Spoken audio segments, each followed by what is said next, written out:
what's going on? It is your girl, TampaMystic, and we are back with another episode of Industry's Most Wanted. I keep telling y'all it's the big one, not the little one. The big Industry's Most Wanted, and tonight I've got a superstar checking in. I'm talking the legendary DJ Newmark. How you doing tonight? What's going on, TampaMystic? How you doing? I'm doing good. Thank you so much for being here. Well, thank you for having me. Thank you for sharing your platform. I have been watching your channel for a while, and I just want to say big ups on your nomination for most popular streaming podcast. I did vote for you. Yeah, Oh, thank you. I hope everybody tuning in, make sure you vote for her. She deserves it, and this whole platform, Industry's Most Wanted, they deserve everything that they can get, so help them get it. Listen, I appreciate that. And I always tell people, I'm like, even if I don't come home with an award, just to have been nominated is an honor in itself. That's You right. know, so, but Well deserved. I got about 25 now. So, clock that. But it's not about me. It's about you. You've got a history in this music industry. You've been a pivotal part of, not only what you got going on, but other people as well. Of course, a lot of people seen that I had interviewed the world famous Funky Bunch, maybe last week, 2 weeks ago. And, you are working with them, tied in with them directly, but I want to kind of take it back. So for people who don't understand your journey, you were born in Japan. Let's take it back. You were born in Japan, and you grew up traveling around the world because your family has a military background. So tell us about like those global experiences. How did they shape your ear for music? Well, that's the beautiful thing. I think that is the foundation of what makes my brand as a DJ so unique. When it comes to hip hop specifically, I'm in my mid 50s. So, as we know, hip hop celebrated the 50th. You lying. Um, You are not in your mid 50s. Stop it. and so, I kind of was raised with hip hop. Now, that being said, hip hop, as we know it, is very regional. Every part of the country believe that their sound, their organic sound to hip hop is the best, which they should. It represents their community, represents them.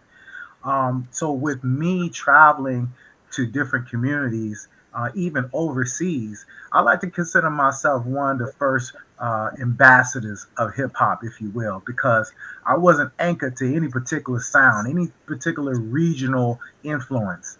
And being that my dad was in the military, not only was I moving around, but everywhere where we were, there were a conglomerate of different people from different places bringing their organic sound to a single area, and we were exchanging music. And the first thing that they're going to do is they're going to send that music back to their people and go, listen to this. You ever heard of this? And so I think, as I grew and as hip hop started to develop into the mainstream, I did a lot of sharing, especially as a DJ. There weren't too many DJs back then. It was, people recording off of cassette tapes and stuff like that. And so I was right there, man. And I think that's how moving around really shaped me, because I could rock a crowd no matter where I'm at, no matter who's in front of me.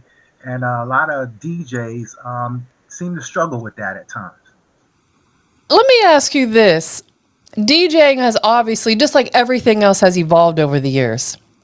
When I first got in the music industry, I was working with a true vinyl turntable DJ. That was a long, long time ago. But of course, now people are using CDJs. And then I've seen some DJs, they just DJ off their laptop. How do you feel about that type of evolution? Be honest.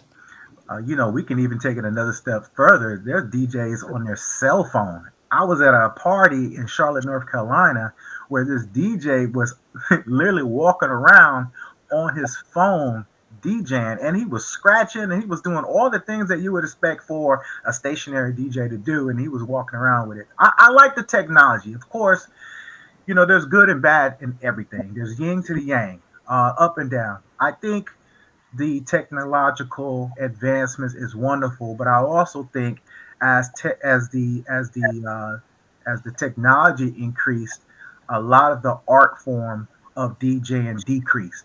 And what I mean by that is, I'm literally an old school DJ where I don't even have a controller. I literally use turntables.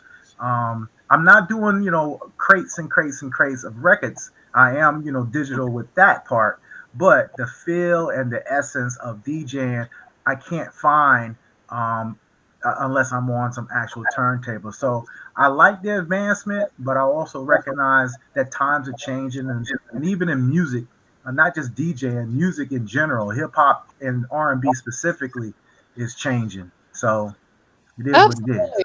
I feel like it almost takes away from the art of it. And it's not to throw shade at anybody because I respect everybody if they're doing a legitimate legal hustle, right? So, if they're DJ and they're making legal money, that's great.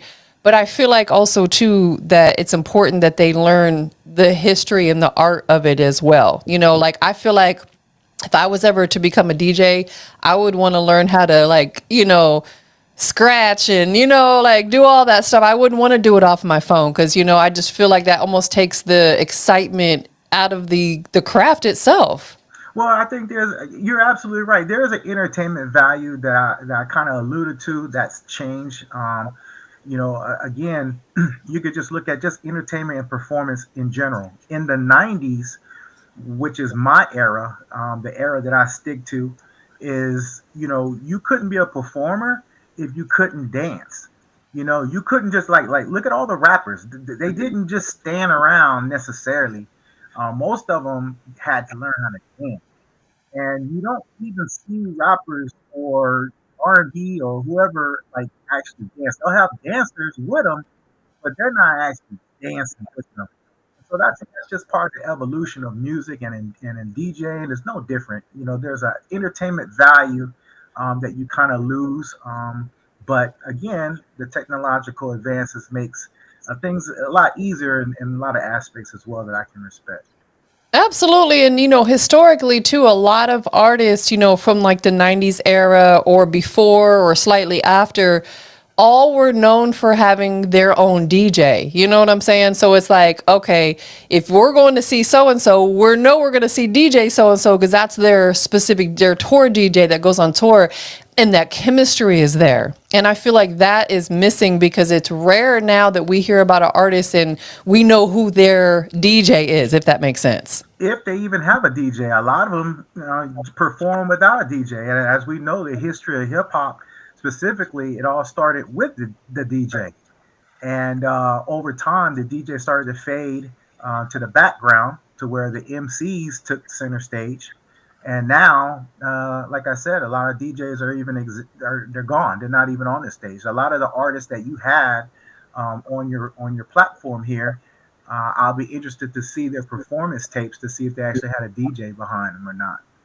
And I would guarantee that majority of them do not. And again, it's not to throw shade. I always have to throw it out there because everybody swears we're hating on them, but we're not. We're just trying to educate them. Because I'll use Chris Brown as an example. Chris Brown is such a phenomenal artist. He's such a phenomenal performer. And that's why he is able to sell out stadiums because he puts on a show. Beyonce is another quick example. And I feel like you said, a lot of these artists don't know how to dance. They maybe have backup dancers, or they got 30 dudes hyping them up on the stage, a bunch of hype men and stuff. But I feel like you need to be able to carry that show and that crowd by yourself.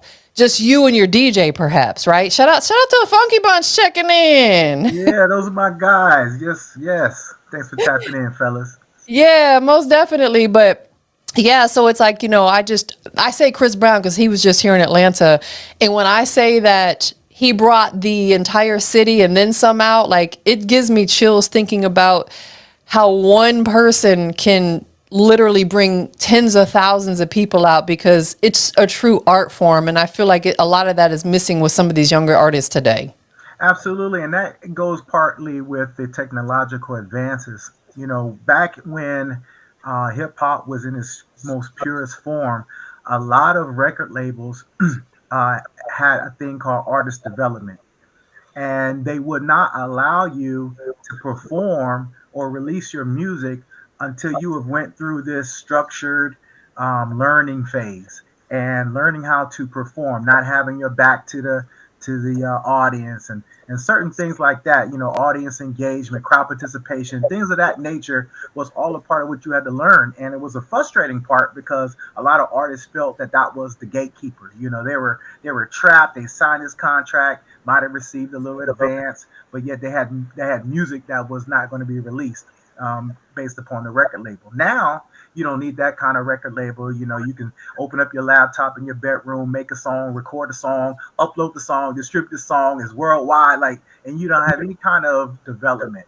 And so, to your point, that's what's missing. But technological advancements is what opened that door. I couldn't agree more. A lot of artists want to go from 0 to 100. They don't want to do 2, 3, 4, 5, and so on. They want to skip all the steps. And I feel like we can't skip any steps. And sometimes we even have to take a step back, to advance and take a few steps forward. And there's nothing wrong with that. There's no rushing the process with this. And because you started doing this at a young age, you were actually discovered while DJing on a military base. You got a military family. Take us back to that moment. What did that moment in time mean to your career after all these years? So I was at Fort Dix, New Jersey, and Russell Simmons had his Fat Farm, right? Yeah, clothing line, and he had just signed an exclusive deal to have that merchandise sold on the military installation. And so I was the resident DJ on the club where the soldiers would go. And he had, I guess, some individuals ask, where are the soldiers? What do they like to do? And so they were referred to come to the club, which was on the base. And so I was approached by an individual that gave me some information and wanted my information and said that Mr. Russell Simmons may be interested in working with you at some point. And it took about maybe a year and a half. I hadn't heard anything. I thought, this was all smoke because, it's not like Russell himself walked up to me. And next thing you know, I did get that phone call. But, one thing that I tell people is that I always felt confident in my ability as a DJ. Now, you got to understand, I never considered myself that type of DJ that was a turntablist. You're not going to see me using my mouth and spinning and doing all that kind of stuff. Not to say that that's a bad DJ, but that's just not me. I look at Kid Capri a lot because I'm a party rocker. And that's the kind of DJ I consider myself. I like to get the crowd hyped, and I like to take them on a musical journey. So, when that phone call finally came, and that kind of led to me being a Rough Rider, I just felt that it was my destiny. I didn't really think anything different. I just felt right place, right time. But like they say, if you always ready, you don't have to get ready whenever an opportunity comes. That is facts. One of the things that one of my OGs back in the day that I used to work with told me, he said, in life, we have to be proactive rather than reactive. It's going to keep you out of a lot of ugly situations. It's like, and my dad always says, life is like a game of chess. You got to think about your next move. And I feel like it's no different in this music industry. We have to always forward think about everything we do because, again, I don't mean to keep throwing it out there, but there's so much going on right now, and it frustrates me because I see a lot of these young artists that have come to sit down with me that are now incarcerated. Mm-hmm. And I try to talk to them. I'm like, you have to think about these moves you make because not only does it affect you, it affects everybody else around you. What has kept you so focused over the years? Well, TampaMystic, part of it was I in turn joined the military. And so that was another thing about my brand that broke down a lot of barriers and negative stereotypes when it came to hip hop. I think when a lot of prospective partnerships, when they found out that I was in the military, there's a certain expectation when you think about a military individual being punctual, being very honorable, not under the influence of drugs and things of that nature. That's just kind of the connotation that comes along with someone in the military.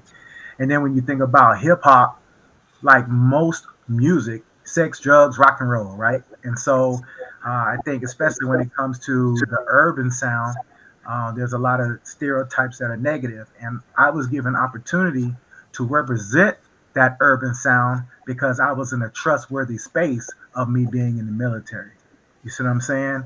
And so I think again, the DJ Newmark brand was cultivated over a lot of different influences, being very transient, going from different cities and countries to being in the military. And I did the military thing all the way up to 2020. I was just a reservist, so I could do music as well. But I always had that card that allowed me to go through certain safe spaces with corporate people that probably wouldn't have allowed that opportunity had I not had that card. Thank you for your service too. Thank you. Appreciate it. That's it really takes a really strong individual. A lot of my family members, including my son, are military vets, and it takes a very strong person because it can weigh heavy on your mental having to be away from your family, and perhaps if you get deployed, it can be a lot. So thank you for your service. Appreciate that. Thank you for your support. Absolutely.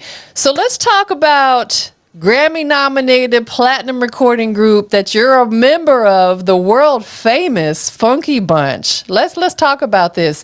How does that era continue to influence your work today? Because, they're historically known for many, many years as well as yourself. How does that influence you guys? Well, first I'd like to say, shout out to the Funky Bunch, Scotty G, Terry, HB. One thing about music and the entertainment business in general, it's a very big business, but at the same time, it's small, right? And so, over the past 4 decades, with my time being the Oakland Raiders official DJ, with me being DMX's DJ for a short time, and so forth and so on, sharing the stages with so many different influential artists from the 90s, particularly. Uh, one thing about the Funky Bunch, you never heard of them having issues that would, question as far as my brand. I worked very hard to protect my brand, to establish a worthy brand, and one that was affiliated with the utmost professionalism.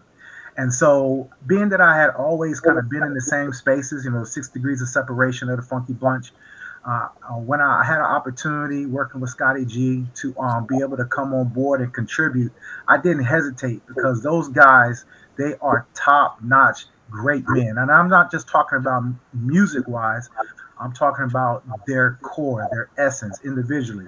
Yeah, they can be kind of wild or some, but hey, it's never in vain, it's never out of malice. And so I didn't hesitate joining forces, and it's been great. It's been an awesome experience, and I'm looking forward to the future. And anything that I can do to contribute. It's kind of like New Edition in a way. New Edition was their own brand, and then they brought Johnny Gill. And what Johnny did was help invigorate the brand and take them to another level, and that's what I aspire to do with the Funky Bunch, the world famous Funky Bunch. So The world famous Funky Bunch, absolutely, and the world famous DJ Newmark in the building checking in. We got a lot of people on multiple platforms. Facebook, we got people on 2 Facebook pages. So salute everybody on Facebook. Shout out to Robert, I see you. Shout out to everybody on YouTube. Shout out to everybody on Twitch. And I just went live on Instagram as well. BK Just, he's over there on Instagram, and he said, it's definitely about who you know from my experience. And I agree with that. Relationships will put you in places that money and sometimes knowledge can't. I agree with that too. yeah, over the years of my brand, I've been kind of known to not be shy when it comes to introductions and networking. Unfortunately or fortunately, that's my nature. Sometimes I jump without looking to see where I'm going to land. Because I just move by instinct. You had asked one guest about their spirituality um, from a previous episode, and I think I move that way.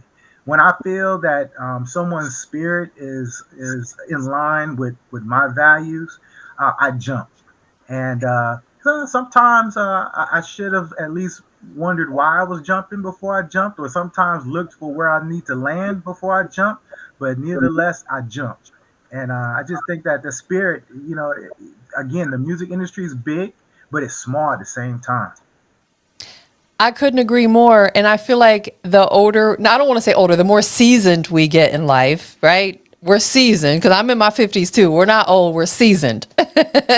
That, like they say, it's lonely at the top because our circle does get smaller. Because I know that my tolerance for the BS, I don't deal with it no more. I have boundaries now, and that's something that I lacked in my younger years because we have a very limited time on this earth. So we have to be mindful of the company that we keep, and every now and again we got to reevaluate our circle. Absolutely, absolutely. And And you don't look like you in your 50s, by the way, too. You talking about my youthfulness, all right? You don't, but see, I see you working out every day and everything, so I get it. That's how you do it. I know. I appreciate that. Listen, at my age, because not to get off on a tangent, but I'm at that point in my life where things are starting to change, as every woman does when they get to my age. And I'll tell you, it is such a work in progress. Like, it's a work in progress every single day. But trust me, when I linked up with the Funky Bunch, one of the first things that was very apparent to me is that I had to lose some weight because those brothers, man, they still can dance like they were back, in the '90s. And there's no way that I could be a Funky Bunch member with some pot belly looking like I'm in my third trimester. So I've been working hard. I've been working hard to get right. So when we go on tour, y'all will see Newmark out there dancing too. Trust. You look good. You definitely look good. And shout out to Scooter Bobby. Scooter Bobby's going back to talking about your military. Said thank you for your service. So I want to make sure that you've seen that comment. So thank you for tuning in. Over on Instagram, shout out to Simi Sinatra. He said Tampa fine. Thank you. Thank you. Co-sign that one. Clock that one. Most definitely. So throughout your career, you've worked with the legends, DMX, Vanilla Ice, Lords of the Underground, and the list goes on. Of course, the world famous Funky Bunch. What's like one story from one of those collaborations that really stands out? Give us a good one. I want to talk about Earl Simmons, aka DMX. Again, I had an opportunity to work with him because his resident DJ wasn't available, and I was a Rough Rider, and so I was already in the family, and it just kind of worked out. DMX, and this was like 2010. So DMX was still very, very relevant in the film industry as well as the music industry.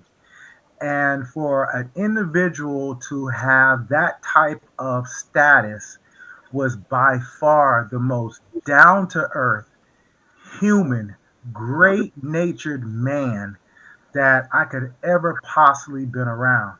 And I was always, I'm like anybody else. I'm a fan of music and I'm a fan of the artist.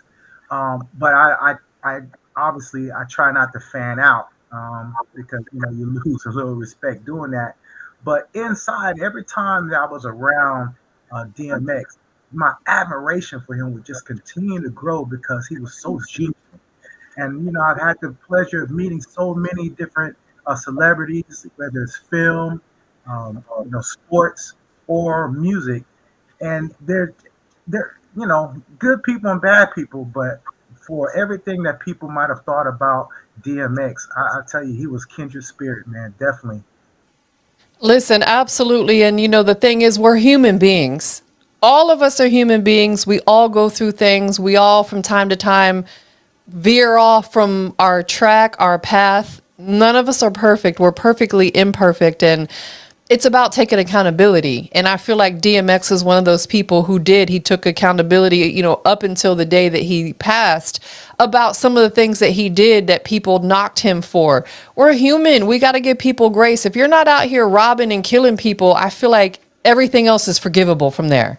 I agree. I agree with that as well. And he rocked, and of course he had his demons like we all do. And you said it.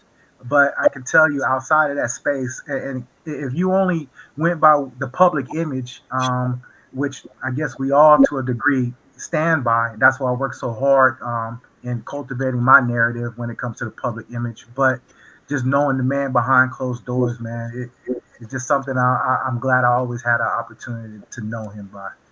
Absolutely. Perception is everything. And oftentimes when you're in a celebrity status, people will judge you only based upon what the media portrays, and we all know that the media can be ugly. It's going to portray some not so nice things, you know? So it's like, I feel like it's we have to do our own research, if that makes sense. Right. Absolutely. Absolutely. So you've performed in over 10 countries and 90, not 9, 90, over 90 cities. Like, what city gave you the most unforgettable crowd reaction? It's funny. I was asked this recently, and I'll use the same story because it was very phenomenal. Earlier in our interview, we talked about how hip hop music specifically is very regional. There's a prejudice associated with that based upon where you're located. East Coast music. People in New York think that their music is better than California. California think that they're better than Miami. Miami think they're better than the Midwest, St. Louis, right? So when you go overseas, particularly I was in Germany, and you wonder why there's a lot of musicians like Michael Jackson, for instance, that hardly did any concerts in his own country. Is because the amount of energy that you receive overseas, because they're not caught up in the biasness of regional sound. All they know is you got an American a hip hop artist coming way over here to entertain us, and they give you that energy. So I'm in Germany and I'm spinning, I'm doing my thing in front of about 25,000 people. And I know they don't understand English. That's not a second language that's, practiced throughout their school, educational system. But they knew the words of the song. Maybe didn't know the context of what that was meaning, but I could hear them chanting. And, I do a lot in my performances to get crowd participation. I'll cut the music to hear them, the crowd chant whatever chorus, a cappella. And then, and so that was like the biggest thing that really influenced me to understand and cherish that as an entertainer from the United States. We are valued way more overseas than we are in our own country, and it's a trip to go through that experience. I've absolutely have heard that from other people too. They say that traveling and performing overseas, you get more love and affection than you do here in the United States. And what you just said makes perfect sense, because they're appreciating the fact that you're coming over there to their country, to their city, to show them love. Mm-hmm. I actually just interviewed another legendary DJ a couple weeks ago, DJ Matrix. Matrix. Yeah, Matrix. I interviewed him a couple weeks ago, and he just traveled abroad as well. And he said he was telling me the same thing, how exciting it is that it's so welcoming and beautiful, to have, to go to a whole nother country and have people just love on you the way they do. Yeah, and I just had a quick thought that I wanted to share, and I'm sorry if I take you off course.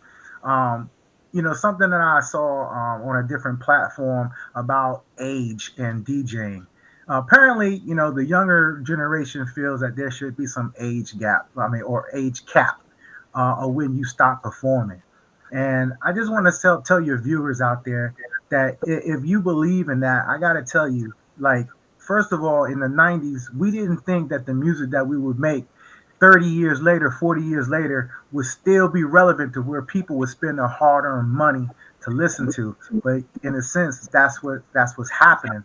Hence, I'm the legendary throwback king, right? And I just want to let everyone know that if you're an entertainer, I don't care if you're a singer, rapper, DJ, whatever, still do what you do if that passion is there, and don't worry about, your age. That's one thing that we don't have in today's music is people in their 40s charting, 40s and 50s charting. Back in the 90s, we still had the Patti LaBelle's who was in their 50s, still charting, dropping hits. We had the Frankie Beverly and Mays, and so we don't have that in today's music and entertainment wise. So for you out there, man, just make sure whatever you're doing is relevant, because there's no way I would try to DJ a party for people that are in their 30s and younger, because I'm not connected like that. So I stay in my lane. So if you 40 and over, I'm your dude when it comes to the music. No, I could not agree more. And it's funny because I'm seeing right now in 2025 more than ever a lot of what people reference as old school artists or the OGs, they're getting booked. They are getting booked way more than some of these newer, younger artists are. And I even see, shout out to Miss Deb Antony, Waka Flocka's mom. She did an interview and she was like, these old school artists are getting booked. They're back on tour. They're doing, and I'm loving that for them. They are on the forefront. Like at our studio last week, Do or Die was there, doing a performance. And it's just beautiful seeing that after all these years that it's still in their heart to get out there and move around and do what it is you're supposed to do, because there is no age limit. I'll give you another quick example.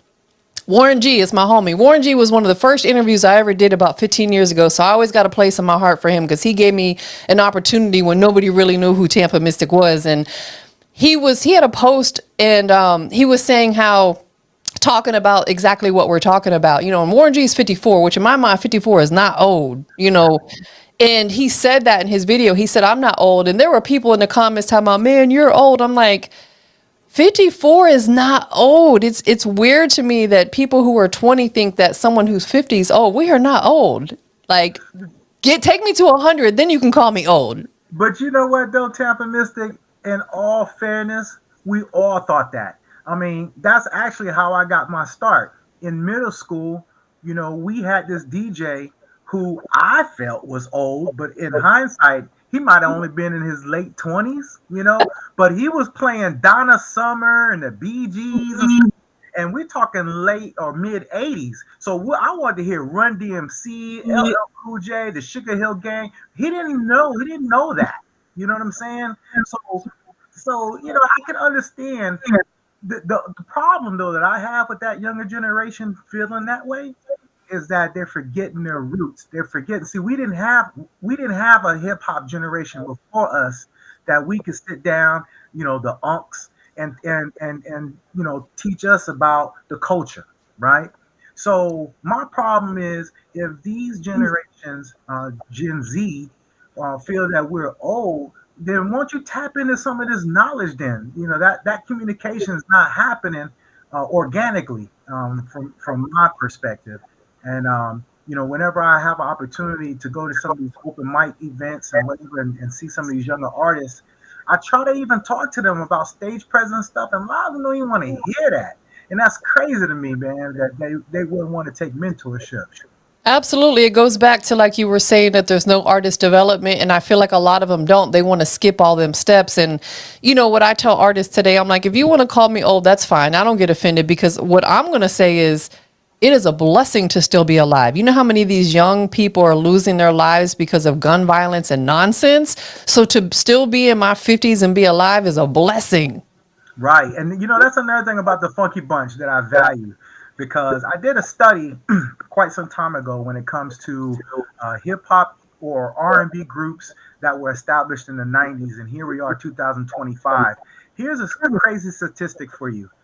60% of those groups that had members of 3 or more have lost at least one member. And so with the Funky Bunch still being original, even with Mark, they're still here. And I felt so honored, right, to be a part of a group that's still here. And, just to your point, we're all getting older, and every day you seem like, you turn on your gram and we're losing a legend. So definitely, to your point, I agree with you 1,000%. 100%.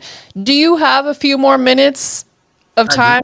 Okay, cool. Okay, because you're my last interview today, so I want to, like, if I can't get as much time from you as possible. I don't want to overkeep it, but I just want to make sure, because I still got more questions. So I wanted to make sure you're still good on time. Okay, perfect. See, I saved this one for last today, so I can have some good time with you. Most definitely. So, as a producer, you've released 3 studio albums and 41 singles. Again, that's a lot of music. How would you say that your production style has evolved from your early records to your most debut album in 2023? Yeah, well, as we get older, our ear changes. Our body, like you alluded to, our body changes. And so I think the evolution and the growth of me being a producer has definitely evolved.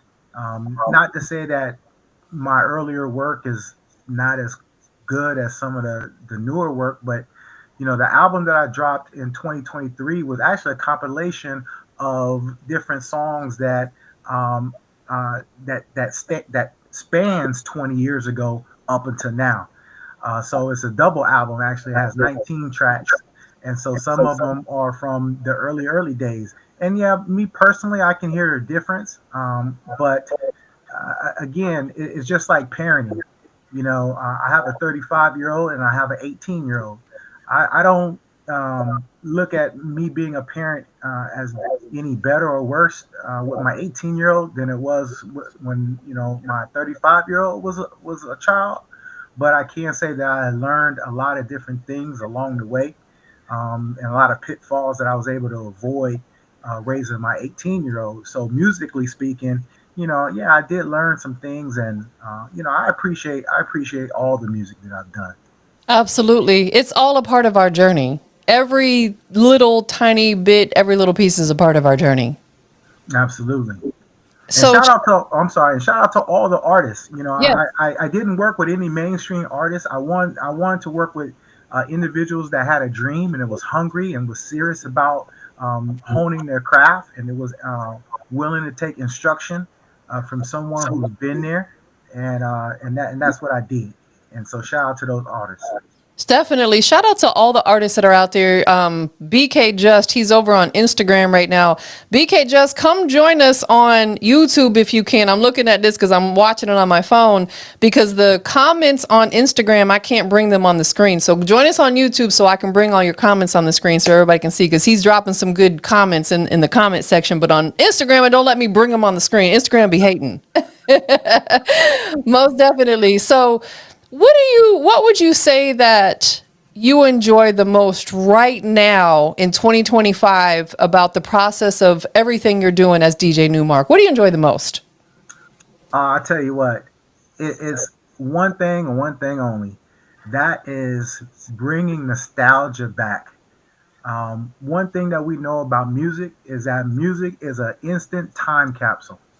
And I think that's part of the responsibility of artists that was prominent in the 90s and early 2000s, that they should continue to get out there and be visible and perform, because there's an instant nostalgia that you bring to folks that you have no clue the relevance of what that song might have meant to them during that particular time. And when they hear it, for me, it gives me joy to know that they're having joy. So, like, I'm on the radio, right? 107.1. Shout out to my folks back here.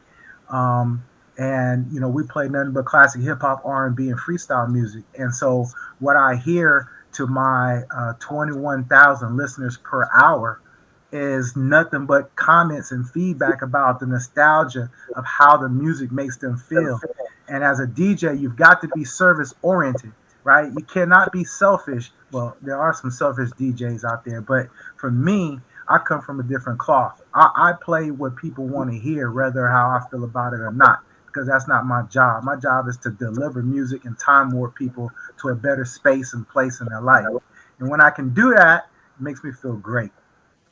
Absolutely. And I feel like what you do is never going to be replaced by AI because AI is a big thing. It's like AI is cool for some things, but I feel like when it comes to music and mixing, putting those mix shows together and blending it together, you need a human being to do that. Like you need that human being mindset to put a beautiful show set together. So I salute you for what you do. Let's just dive in on that topic for just a brief moment because I've been on FM radio. I spent 4 years on FM radio and I stepped away from it because I was doing it 5 days a week and it was taken away from my business. So, but it was a beautiful experience. What advice or tips or gems, because every young artist, how do I get my song on radio? How do I get my song on radio? What would you say to them? Well, I think nowadays it's so easy to do that. You just have to find the right station that has the right programming. Um, to be honest with you, Tampa Mystic, I honestly believe this is DJ Newmark that radio as we know it is going to become extinct. I think radio, newspapers, and even regular television is all going to go away because people now we have the technology to stream. Radio. A lot of people don't have the patience to listen to songs that they don't want to hear. A lot of people now want to just stream Pandora or Spotify or whatever.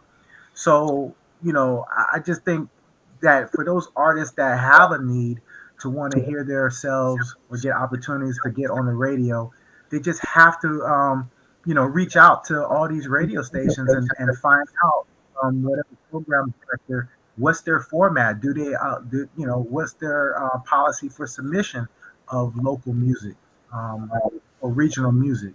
But it's easier now than ever because all this information is out there. You go to their website, you go to their social media, all the contacts are there. It's not like how it was in the '90s. You had to know somebody and sell a rib and do a whole bunch of stuff, to get your break. That is facts. You are absolutely right. And when I was on radio, one of the things that I asked during my interview process was, can I play local and independent music? Because that was important to me because I support a lot of independent artists. And they said, yeah, of course, as long as it's clean and it's not a super vulgar song, then go for it. And that meant a lot. So yeah, like you said, you just got to shoot your shot. And that means maybe even if it starts out with a mix show, you might not be an everyday rotation, but find you a mix show DJ who's on at midnight. He or she might be able to throw your song in the mix. So it's going back to what we said earlier, networking, meeting people, building those relationships. Absolutely. And I tell you what, when the Funk Bees drop this album, it's going to be crazy because I got a global network of folks waiting and it's going to be crazy.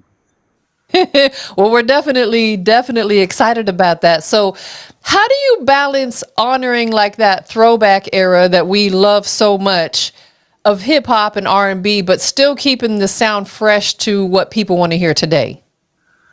Well, I don't care about what people want to hear today. Um, I know that sounds a little harsh, but the thing about it is that's not my audience. Today's music is just not my audience. I, I'm here strictly for those that feel that throwback music is the better music. That era of sound is better than today's sound. And again, not throwing shade on anybody who thinks the opposite, but the facts is that's the era and the generation that I represent, and I'm going to stick to that till they put me in the ground. What I can say is, um, I believe that it's our generation, since we're in the same age group, that it's our responsibility to teach our kids and our grandkids and expose them to the music of that era so they can appreciate the historic nature of the culture. I think when we have these younger Gen Z artists that seem to not respect the culture or the lineage of hip hop is because they weren't exposed and they wasn't taught. It's much like in our urban communities, when we talk about Black History Month, you and I from an era where we know about roots, we know about, Chicken George, Kuta Kinte, Kizzy, right? But a lot of these Gen Zs don't know. You ask them who's their favorite character in Roots, they won't even know. They might even think it's the hip hop group Roots, and that's it. And that's if they even go that route, they might not even know them. So it's our responsibility to make sure that our culture, our history, our music is exposed so these younger generations can appreciate it. Have you thought about ever doing like your own podcast or anything like that? I feel like you would be really good at that. And it could be themed around what we're talking about, like really putting a lot of that good knowledge out there because I don't see anybody doing that. And if there is, I apologize. I haven't stumbled across it, but I have not personally seen anybody talking about those type of topics like on a podcast show. Yeah, I thought about it, but I don't. There's a lot of there's a lot of technical know-how that goes behind the scenes and getting that stuff, and I just don't have a team for that. I probably, maybe I should think about it. Now. The Funk Bees actually has a team, and so they podcast, and so maybe I can interject some topics of discussion in that route since it's already established. Well, when you're ready, let me know. Pick my brain because this is something I've been doing for 15 years. And I've actually helped people remotely who don't even live here in the same city get their entire podcast set up. I actually helped one of my friends recently in Birmingham. Shout out to 101.1 The Culture. I helped him remotely get his whole setup. And I have another friend in Memphis. So I don't mind because it's something I'm passionate about. So if you ever want to, we can get on FaceTime, we can talk, and I can walk you through the process. I'd be more than happy to help you with that because I feel like you would be really, really good at that. All right, I will hold you to that. I'll pray on it and see, what comes about it. But thank you for your extension of kindness. I do appreciate that. And who knows, I might take you up on it. That'll be amazing. And shout out to Scooter Bobby said, Wayne Gretzky said you miss 100% of the shots you don't take. And that's one of my favorite quotes ever. In fact, it's posted on my Facebook page because I'm such a believer in that. We don't know until we take our shot at something. And the worst that could happen, it's a no. Okay, that's fine. Boom. We move on to the next opportunity. Yeah, absolutely. And shout out to Scooter Bobby. He's a really, really close friend of mine, great business partner, visionary. His story is epic in itself, being disabled and whatnot. But I can just tell you, I've been criticized, what I'm saying, over the years of shooting that shot. But again, I'm that kind of dude that if the spirit moves me, I'm gonna shoot. And I tell my wife all the time, you might criticize my decision making, but when I shot my shot with you, it worked, didn't it? Mm-hmm. Like that.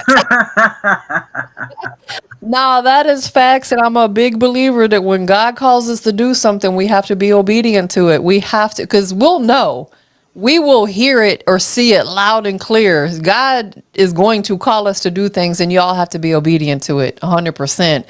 And I feel like that's where a lot of the opportunities come from because it's rare opportunities knock at our door. We have to go out there and create them or find them, right? Oh, absolutely. You cannot just sit back idle. You got to be a chaser. If you're a dreamer, first of all, if you're a dreamer, right, you have to do things to make those dreams come true. You just cannot sit back and be just in idle and expect to move forward. It just can't happen. It doesn't work like that. Yeah. So just, that's just a great piece of advice to any artist out there that's on their journey, whether you're just starting out or maybe you've been doing this for a few years and things seem to be at a standstill. You might need to take a step back and look at your situation. Are you going hard enough? Probably not. I even beat myself up because I'm like, I need to post more on social media. We're in an Instagram, TikTok era. And I know that I don't post enough, so it's like we have to sometimes step back because we get in our own way. We block certain situations because we are in our own way. So y'all get active. I got to get more active on my social media too. I don't post enough. Yeah, and speaking of social media, I think that's one thing too that I fell behind on, especially during COVID. If you look at a lot of my social media, yeah, I got 150, 200,000 followers or whatever. But my brand that doesn't really represent my brand very well. And I'm not necessarily just talking about the followers aspect. I'm like, for me, a lot of people, I've had opportunities to be brand ambassadors and things of that nature. And when people reach out, they ask to see your analytics, what I'm saying, all of your data and, your engagement rates and whatnot. And, a lot of people have questioned, like, I haven't even heard of you. You're not a household name, but how are your analytics this way? And they want to kind of insinuate, that there's some type of bot or something that is fueling that. And, the only thing that I can say is, when it comes to forming relationships, especially on social media, for me, it's not necessarily the amount of followers that I have, it's who is following. I've been blessed to have relationships with people that have social media accounts bigger than the last two presidents of the United States, and they're only following a .01 fraction. and how am I on that list? You know what I'm saying? So, you got to shoot your shot. You got to cultivate relationships, much like you and I, and it will form hopefully productive and long-lasting business and personal friendships. Absolutely. And staying engaging, one thing that I make sure I do is if I post something and people comment, I go back and I like it and I respond to their comment, because that's what keeps people coming back. If you just ignore their messages and you don't respond to it, people will be like, well, I always comment on TampaMystic stuff and she don't never respond. I always make sure I respond. And I notice that I've got certain people, boy, they ride or die for TampaMystic. As soon as I post something, boom, they on the post, because I feel like, those little things are important. That's why it's called social media. We got to be social on social media, right? That's right. Absolutely. It's very important, especially now in today's world. Things are happening, in our country, in our world by the day that segregates us, that draws us apart. And social media is one common space for the most part that you can kind of bridge the gap and find neutral ground, neutral territory. And when you can find that neutral ground, you should take advantage of it. Absolutely. Absolutely, because you never know. It only takes that one post to go viral and boom, you're up and through there, but it's like, it kind of goes back to, you miss 100% of the shots you don't take. If you're not posting, there's never a chance of you going viral. And that's what a lot of people chase, is those viral moments. We all would love to have a viral moment, right?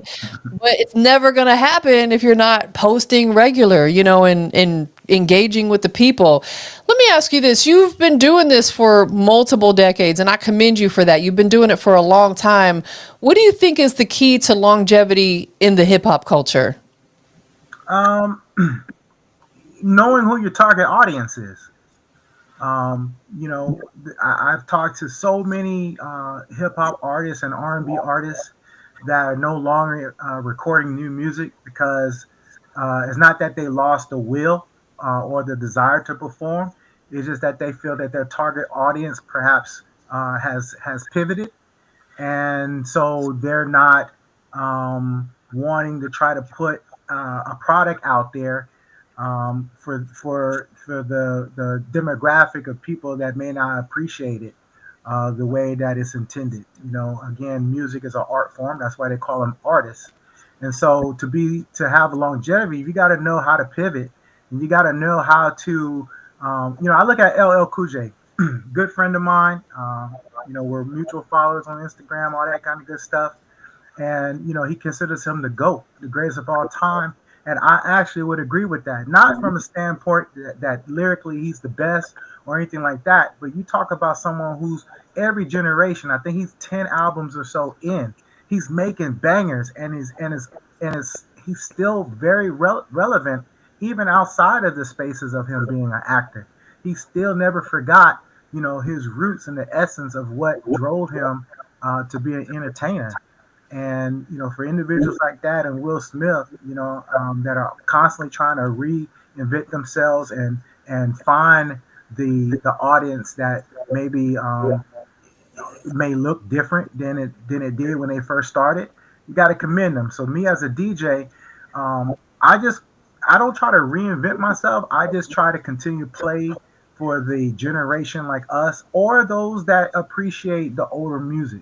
And as long as we're around and kicking, that music is going to continue to live, which will always give me some type of audience. I agree. And it goes back to what we were talking about earlier. A lot of these, quote unquote, old school artists and people that reference as OGs now, I'm loving that for them. I'm loving that the LLs, because I'm a 70s baby, right? And the 90s had such a beautiful impact on my life. Like, that era, in my opinion, there's no other era like it. That 90s was so beautiful. And I love that a lot of these artists from that era are doing what you and I are doing right now. They're out here interviewing, they're performing, they're going on tour.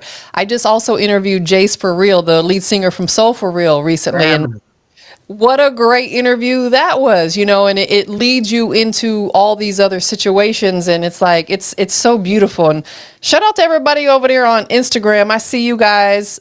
Love, much love. I got the one and only DJ Newmark, the infamous. Let me put your Instagram on here. Okay, so his Instagram is now scrolling across the bottom of the screen, so make sure you guys go follow him on Instagram.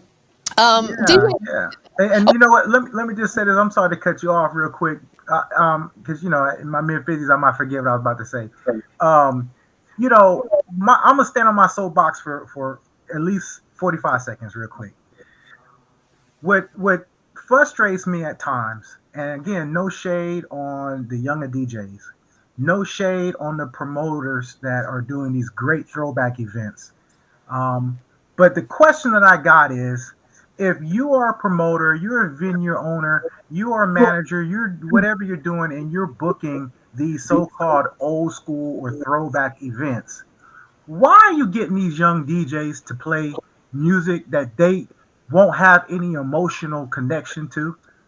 All right. So tap in with the legendary Throwback King, right? And I can find you a DJ in your city that live the music, because again, there's an emotional attachment that we have as the older DJs, that we know is more than just mixing beats per minute, or like there are certain skills that go with certain songs. And the younger DJ, no matter how great of a DJ they are, if they didn't live that, they're not going to have that emotional attachment. They're not going to understand how those music, what the backstory is.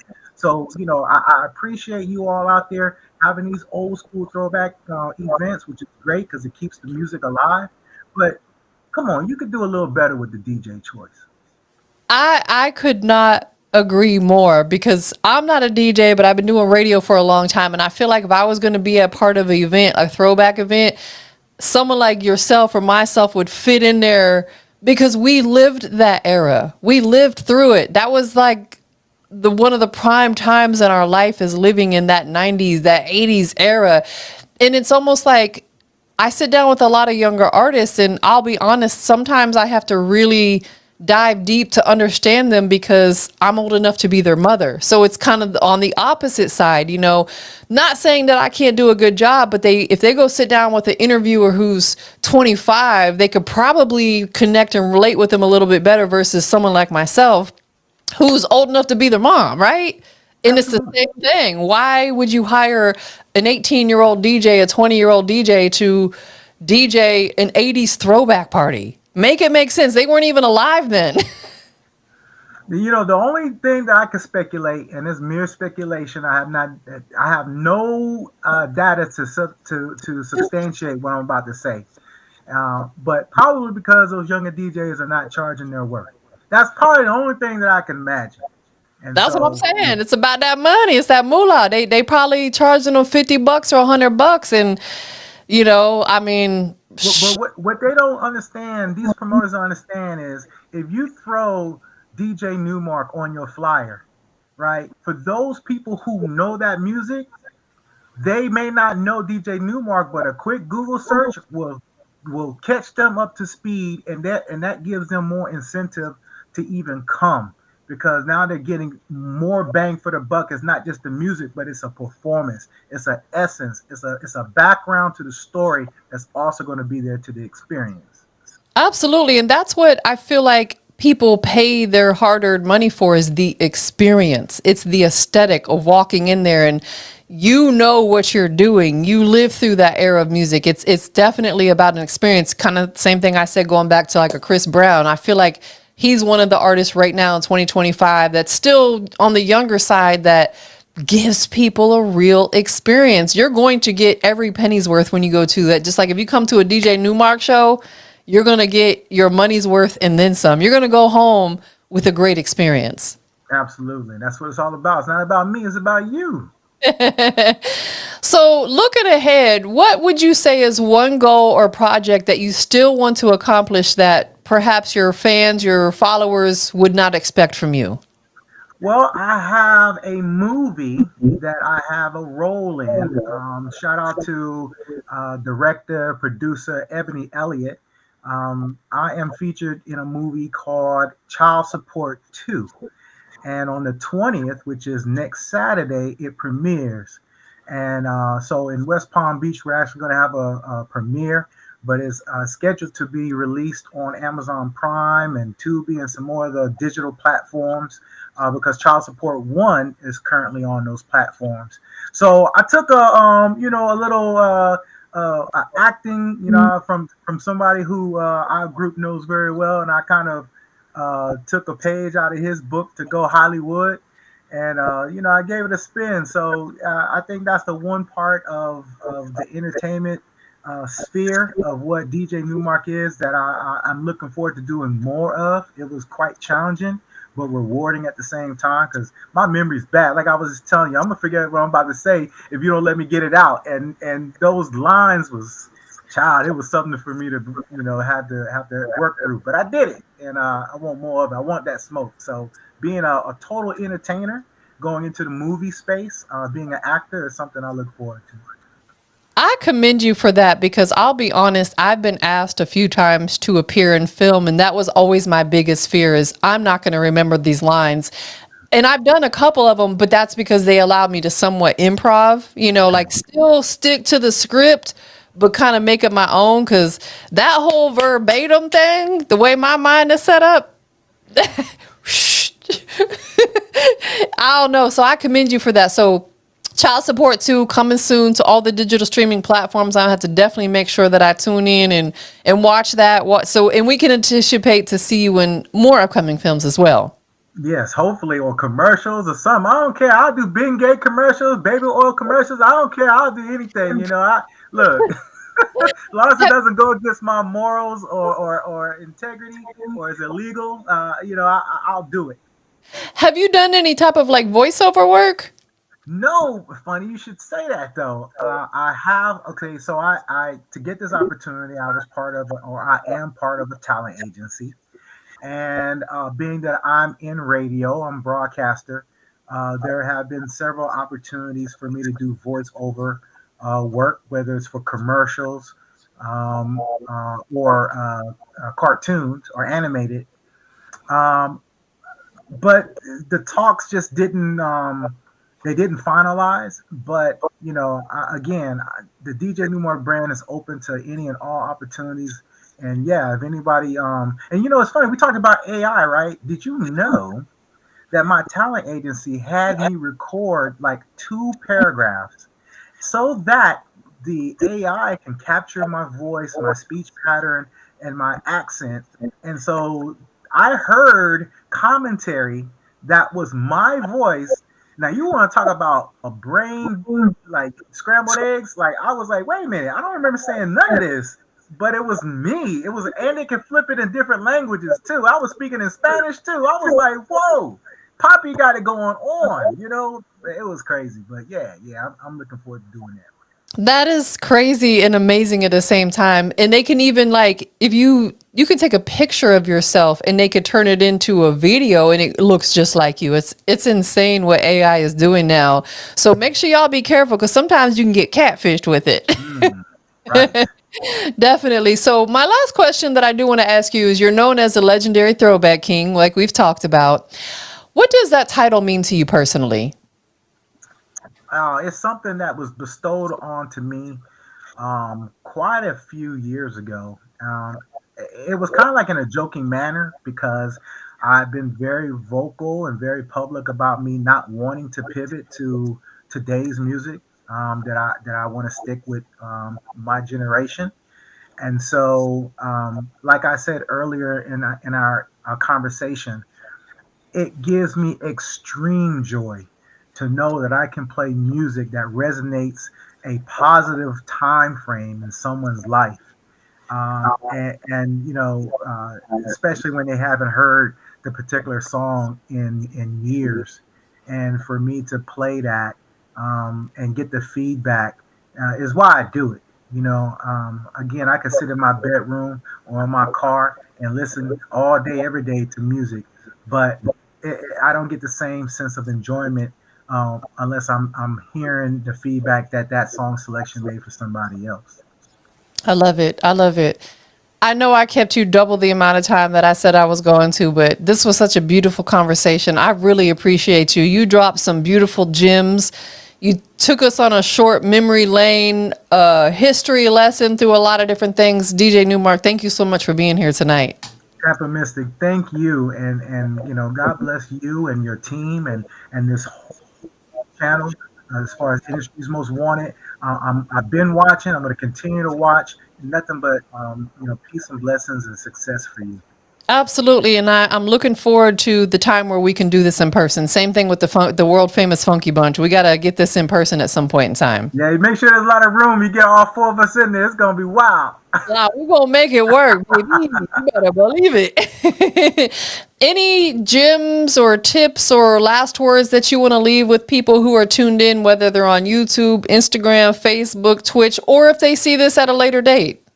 Yeah, look, at the end of the day, we don't know when our final breath is. And so I would suggest that when it comes to music, do what feels good. Don't worry about popular opinion. Don't worry about your inner circle's opinion. I mean, sure, listen to them, but at the same time, if it feels good, like Nike said, just do it. And I try to live every day, not like it's my last, but as if it's a day that I appreciate, knowing that it wasn't promised to me. So, if you ever catch me in your city, tap in. And if I'm not even in your city, hit me up on social media. I got a social media team that governs my accounts, but Instagram is the one that I have personally. So if you personally want to talk to me, hit me on Instagram. And, I'm not going to guarantee a mutual follow because, I get a lot of people asking for my engagement rate. But if I see that you are someone that's active and you engage with posts, I would love to follow you. But I can't have people that I'm following that don't engage because it makes my numbers look bad. So it's not a thing that I believe I'm too good to follow nobody, whatever. It's just that I have a brand and it's my business. I got to make sure the numbers are right.